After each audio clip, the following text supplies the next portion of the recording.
ദേവൻ, നീ ഞങ്ങൾക്ക് വേണ്ടി ഒരു ജോലി ചെയ്യുമോ? ഇങ്ങനെയായാൽ ശരി. ഇങ്ങനെ സംസാരിച്ചാൽ ഞാൻ കിടക്കും. അല്ലെങ്കിൽ എൻ്റെ പഴയ ബോസിനെ പോലെ ഞാൻ റിസൈൻ ചെയ്യും. വരൂ, ഇരിക്കൂ. പറയൂ, എന്താണ് ജോലി?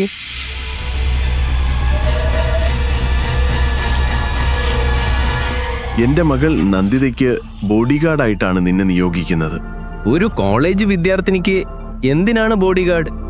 നീ കോളേജിലേക്ക് പോയാൽ എല്ലാം മനസ്സിലാകും. പക്ഷെ ഒരു വ്യവസ്ഥയുണ്ട്. എന്റെ മകൾ നന്ദിതയ്ക്ക് ഇതിനെക്കുറിച്ച് ഒന്നും അറിയരുത്. നീ അണ്ടർ കവർ ആയിട്ടാണ് വർക്ക് ചെയ്യേണ്ടത്. വിജയേന്ദ്ര സാർ, ഞാൻ എൻ്റെ രീതിയിലാണ് ജോലി ചെയ്യുന്നത്. എനിക്ക് എൻ്റെ നിബന്ധനകളാണ് ഉള്ളത്. നിങ്ങൾക്ക് നിബന്ധനകളെല്ലാം ഉണ്ടെങ്കിൽ മറ്റൊരാളെ ഏൽപ്പിക്കാം. ഇപ്പൊ പോയിക്കോളൂ. നിബന്ധനയല്ല, ഒരപേക്ഷ മാത്രമാണ്. നീ ആവശ്യപ്പെടുന്ന പണം നൽകാൻ ഞാൻ തയ്യാറാണ്.